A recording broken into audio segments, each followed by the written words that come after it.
1995, and that stars Jeremy London, and oddly enough, his brother is in Dazed and Confused that we already talked about, and it also stars Jason Lee. Yeah, Jeremy London, not to be confused with Jason London. Yes, right. And if you can't tell them apart, neither can I, because they're twins. Right. Yes, exactly. So just a brief synopsis. Two friends who recently broke up with their girlfriends hang out at their favorite local shopping center. And that's very high level, but Hilarity ensues. Oh, God. Yes. Mine was two slackers hang out all day at the mall to blow off steam after their girlfriends dumped them. I mean, it is true. It's all it is. Yeah, it really is.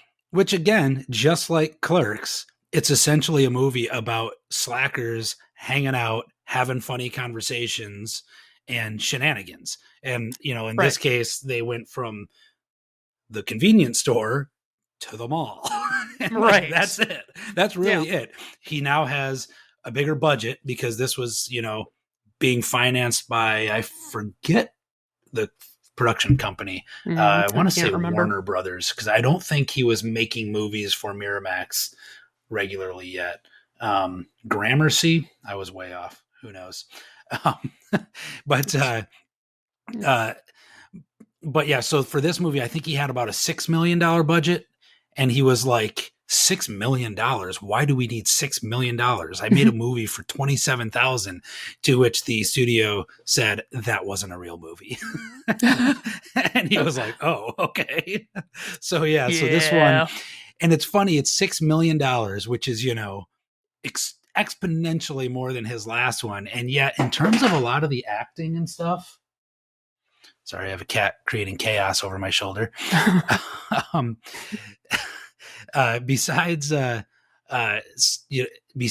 high budget and, now they're in color and all that, there's still a lot of like bad acting in this movie. like the main stars are fine, but again, he peppers in like his friends and family throughout in like these little tiny roles. And a lot of them are like I don't remember if you, or I don't know if you remember the scene where they're backstage of the game show and the security guard is played by this woman who goes, whatever, and like in this really exaggerated way. It was like the worst acting you've ever seen. But that's actually the script director that he just threw on camera for a minute. Oh, God. Or the script supervisor or whatever, something like that. So it's more of that, which, again, is something that just keeps coming up in all his movies, as he loves putting his friends and family on camera. But right. Yeah, so that one was, as you said, it was Jeremy London, Jason Lee in his first major movie role, former professional skateboarder. At that time, he was actually a pro skateboarder that was trying to become an actor. Jason Mewes, and he and Jason Mewes reprised their roles as Jay and Silent Bob, which, fun fact, the studio desperately wanted him to cast Seth Green in the role as Jay. They didn't want Jason Mewes.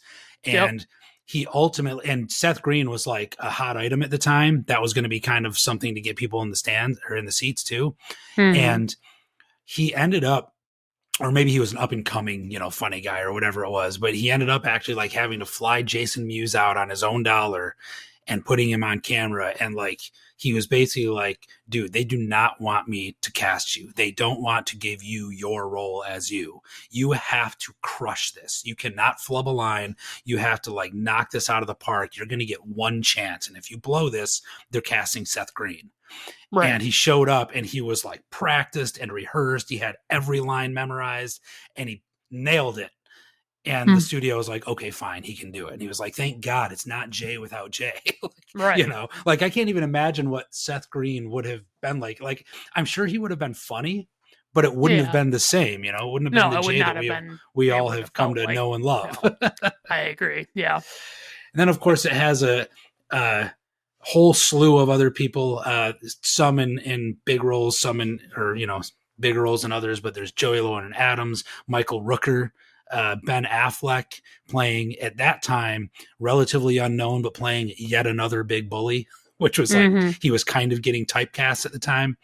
One of the biggest douchebags of all time, it seems like. Right. Claire Forlani plays one of the girlfriends.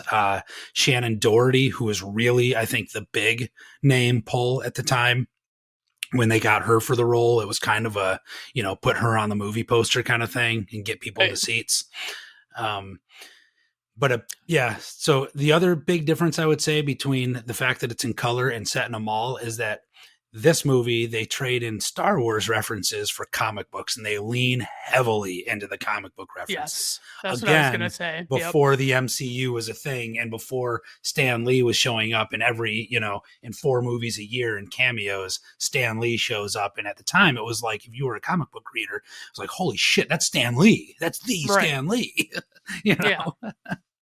That's just, it's fucking great. I love it from the get-go. It's like all comic booky, and it's like Jason Lee is his character. Is it Banky or is it Brody? Brody. Banky comes along chasing Amy. Okay. Yep. So this one's Brody.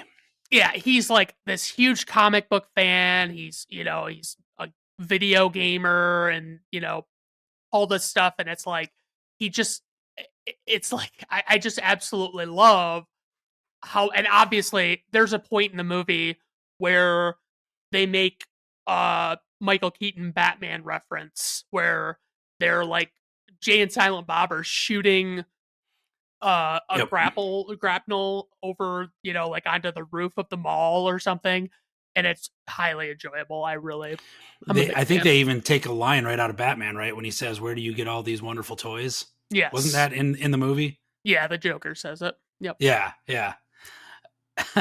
Yeah. So this is the thing that really gets me though about this movie, I think, and what started to really pull me into the whole Kevin Smith universe was this was like the birth of really that View Askew universe, right? The tying the movies together, because there was one scene in the mall where she mentions Rick Darris, and if you remember, Rick Darris was the guy in Clerks with the weightlifting belt. That was the character Rick Darris. And so played by a friend of his or whatever, but like that was a connection. He used the same name, but I think, and I could be wrong, but I think that's the only one until, I shouldn't say until, because there was one before it in the movie, but the original screenplay and the original cut of the movie even really had this super long, like half-hour long scene at the beginning where they were at this like governor's banquet or something. And like chaos ensues. The main character screws up something for Michael Rooker's character, and that's why Michael Rooker hates him so much, and is trying to break him and his daughter up or whatever. But in test screenings, people complain that it's called Mallrats, but it takes a half hour to even get to a mall. Like these guys, the opening scene dragged out way too long, and it's on one of the special edition DVDs. You can watch it, or probably a couple of them, and it's really not a very good scene. You can see why they cut it out because it's too long. So they went back and they reshot that scene with him, or with Jeremy London and Claire Forlani in her driveway when he drives up and he's like going to take her to Florida. That was added basically to replace in a 2-minute scene the entire 30-minute sequence and get them to the mall quicker. So he shot that after the fact. They went back in post-production after the first one tested poorly, shot that, and he references the Julie Dwyer dying in the YMCA thing. That was the second reference that was a callback. And that was really the moment that he considers where the View Askew universe was born, where he was like, I want to keep doing this. This is funny. I just tied these two things. And like, it wasn't just referencing a name. It was referencing an entire, an entire off-screen scene that happened that played a part in that first movie, right? They go to her funeral at one point. So in this one, the fact that she died, you find out why she was swimming laps in the pool. And then it serves as a catalyst as to why Claire Forlani has to be in this game show of her father's, right? To take the place of the, and again, I'm probably getting way too in the weeds here, but if you watch that scene when they're actually doing the game show, in a couple of parts, the set on Claire Forlani's side looks way darker and a little bit different, it's because they had to reshoot some of those scenes several months later to remove references to the governor's banquet incident at the beginning. And throughout the movie, there's a few spots where, like, I don't know what they call it in movie lingo, but like the voiceover or the sound, whatever, like, because, it's not always actually the characters that are talking on screen. What you're hearing isn't necessarily you mean like ADR where they dub it in?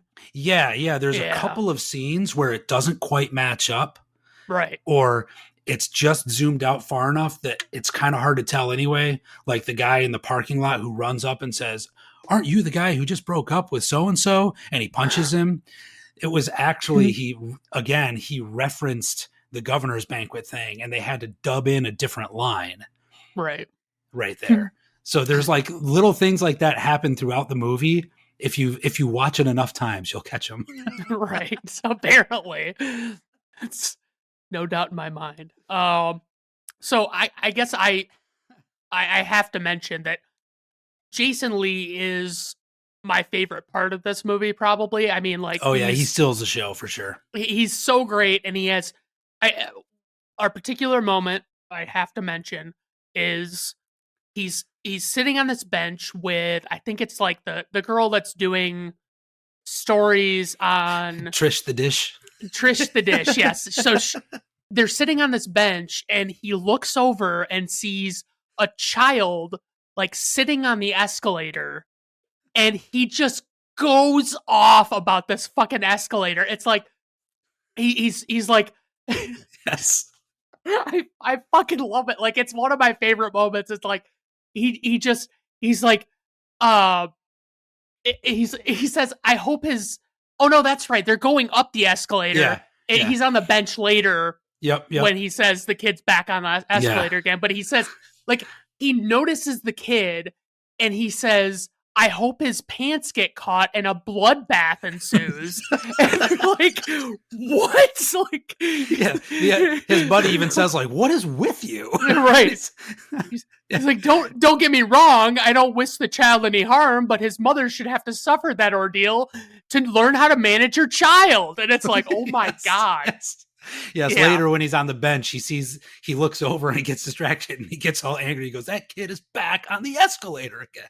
And he keeps getting pissed about it until at one point you see a bunch of medics go running past saying, there's an incident on the escalator. Yeah. It's so fucking perfect. The I don't know what those things are called. Those like magic eye things.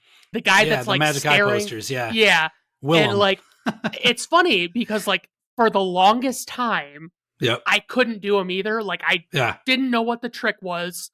And I learned how to do the trick when I was working third shift and I had nothing better to do on my weekends. I learned how to see what was in the picture. And then ironically, I would like lose my eye like a year later. So like that skill completely went to waste. But, I mean, but it's still hilarious because it's like people keep walking up and almost instantly saying, oh, it's a sailboat. And he's like, damn it! Like, get the fuck out of here! Like, Jesus! He's like so furious. Don't forget the little kid though who says it's a schooner. Yes. He just says, "You dumb bastard!" It's not a schooner; it's a sailboat. Like, a schooner is a sailboat. Oh God! Yeah, played by Ethan Suplee in a great role. Oh yes. Ethan Suplee is his name. I forgot. Yep. Okay, so I mean. It's kind of like the customers coming into the quick stop. It's like you get little glimpses of all these friends around the mall that they all have their little quirks and things like that.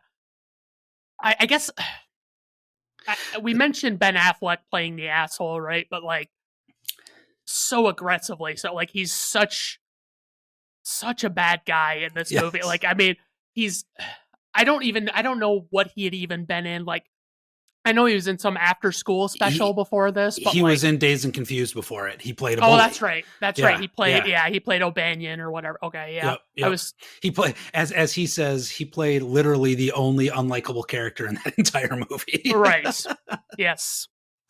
Yeah. And was on his way to being typecast. until he got the movie or the role that we'll talk about in the next movie, which really was kind of one of his breaks. But yeah, one of the other things that I love about this movie, so besides, you know, getting away from like the plot itself and everything, going back to like the dialogue that I think is really what early on was Kevin Smith's hook, was like really good dialogue and self-referential jokes and things that callbacks and things that came around. So like, you know, the fact that, speaking of Ben Affleck's character, they keep using that phrase. He uses their vulnerability to screw them in a relatively uncomfortable place. And everybody says, what, like the back of a Volkswagen? You know, little things like that. Right. And if you watch that movie, and I think it's one of the reasons why we kind of always had it on loop, was not just, you know, those little quips and the one-liners and the dialogue, but also it's full of Easter eggs, like little things. If you pay attention, and again, if you watch it 1,000 times, like we had it on, like I've said a million times, you know, in the background in my dorm, like that whole freshman year, like at one point it looks like there's an Oompa Loompa on the set. Like somebody is literally dressed like an Oompa Loompa that's building the stage set. The gerbils sign in the pet store window, you know, that harkens back to the story that he tells in the voiceover in the very beginning of the movie about his cousin Walter getting a cat stuck in his ass because he's trying to get the gerbil out. Right. And if you look at their clothes, like there's a Henry Hudson t-shirt, which is the high school he went to. There's a clerk's hat that Jeremy London puts on at one point when they go to the dirt mall, and he takes it off and he looks at it and he has this like look of disgust and throws it down. And then when they see Fanboy and Steve Dave, Walt Flanagan and Brian Johnson, when they see them in line at the comic book store and they get in that fight with him, and that's the first time you hear the line, "Tell him, Steve Dave," which comes up in multiple movies later and is now, by the way, side tangent. Those two guys have a podcast with Brian Quinn from Impractical Jokers that they've had since about 2009 or 2010. They're up over like 500 or 600 episodes at this point, and it's called Tell 'em Steve Dave, and it's just those guys. And I've been listening for like since about episode 7, I think, and it's my favorite podcast. But anyway, if you see like that, Walt Flanagan's character is wearing a View Askew hockey jersey. Even like Ben Affleck's character is Shannon Hamilton. Shannon Doherty had just gotten married to a guy whose last name was Hamilton. She didn't take his name because she was already a movie star, but had she taken his name, her name would have been Shannon Hamilton. And like, that's how they came up with that name. And just like her dress keeps changing in like every scene. If you notice, she's wearing a different dress. I read something sort about of this, similar, yeah. but different. In almost every scene, somebody is wearing a flannel shirt or like has a flannel shirt tied around their waist. Like constantly, there's flannel shirts everywhere. I mean, granted, it was 1995, but like it was like a thing that he kept putting into the scenes. There's a Degrassi Junior High jacket at one point that you see because he was a huge Degrassi fan. There's all these little Easter eggs throughout the entire movie, and I don't know that I had ever seen a movie at that time, me personally, that was filled with these little inside jokes. And then if you listen to the commentary, he'd be pointing them out. And I was like, this is amazing. Like, who does this? This is great. Right. Like, basically, and again, it's one of these characteristics that I think has again and again drawn me to Kevin Smith movies, is that as the filmmaker and, you know, writer director, he's having as much fun making these movies as anybody watching them or working on them or whatever. Like, it's just like a playground for him. Like, he's just doing these things because screw it, I want to see this in my movie, so I'm going to do it, you know? Right. Which, like, I don't know. I find it very endearing. Yeah. I mean, it's a very cool thing to do. And it's just a service to fans as time goes on. It's just better and better because it's like, oh, hey, he did this, you know? And it makes so you can like catch little things on subsequent viewings, you know, you keep seeing these little, I didn't catch that before. And like even the, you know, Brody character is carrying around that little Dixie cup through the mall the whole time with Pop in it. That's directly, much like Clerks was written on, was inspired by real friends and events. The Dixie Cup and Mallrats in general was similarly based on like conversations he and his friends would have and things they would do. And so the Brody character was straight up based on Walt Flanagan. And apparently one time he picked up Walt to go to a comic book convention somewhere in New Jersey, and he got into the car with his little Dixie cup of pop, and he managed to like nurse it the entire time they were at the comic book convention. And so he just lifted that right out of real life and was like, here, have Brody carrying around this little cup. Right. So, these little things. Yeah. Right. I mean, it's pretty great. I guess the only thing I really wanted to mention, I don't really have anything else, is that I am not a particularly big fan of Claire Forlani or Shannon Doherty, especially in this. Like, I don't think their characters are particularly good. Mm-hmm. Like, Claire Forlani is like she's like bland to me. Like, that's like the big drawback is it's like, I get it, he wants to go back to her, but I'm just like, she's also not that great. Like, I don't see what her appeal is. I mean, that's my only major gripe is those two, and it's unfortunate because they're the two female leads. But like, yeah, it's definitely, I think, and maybe I don't know, maybe this is just a reflection of the fact that like most of the writing is from his own experiences, and he's a dude that's a comic book nerd, right? So like maybe he doesn't write them that well in that sense. Yeah, it's definitely possible. But I would say though that as you are wont to note in most of your other podcasts, I would note them both down as super hot in that movie. They are, they're good looking for sure. I won't deny that. Yeah, I think they were both at their peak as well. Right, 20-something, movie stars, starlets, right? Absolutely. Like I said earlier, Shannon Doherty was like straight up a draw for the movie. When they got her to do the movie, it was like a get, right? Right. So yeah, I would definitely say, speaking of cons, kind of some of the acting by some of the non-leads. But other than that, I mean, it's an imperfect movie, but there's not much bad I have to say about it, really. I just find it like endlessly enjoyable. And the pros, I mean, it's genuinely funny. I think it's as light as it should be. It doesn't get quite as dark as Clerks gets. I mean, Clerks really gets dark in a couple of spots. It does. Right? Yes. It really gets dark. But this is like, it's endlessly quotable. It's super rewatchable.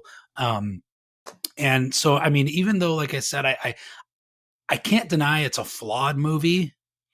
And it, just something about it, maybe it's just because I've seen it so many times, but I just love that movie. So I give it a B+. I won't quite give it an A, even though I like it so much, because I think objectively it's hard for me to, but I feel like giving it a B is being unfair to it, considering how much I enjoy it. So I settle on B+. Yeah. Well, I gave it a B. I too really enjoy this movie. Obviously, a lot of great comedy in it. It is like deliberately cheesy in a lot of ways, and I like that he kind of went all in on some of that stuff, and it's like it really, it's kind cheesy in the right way, right? Right. Yeah. It makes the movie different. Like, it's not like a bunch of other movies that I've ever seen. That the way people behave and the dialogue and things like that, it's different. But I mean, I really do. I enjoy it, aside from, as I mentioned, the whole Claire Forlani and Shannon Doherty, just not my cup of tea. But yeah, I give it a B rating.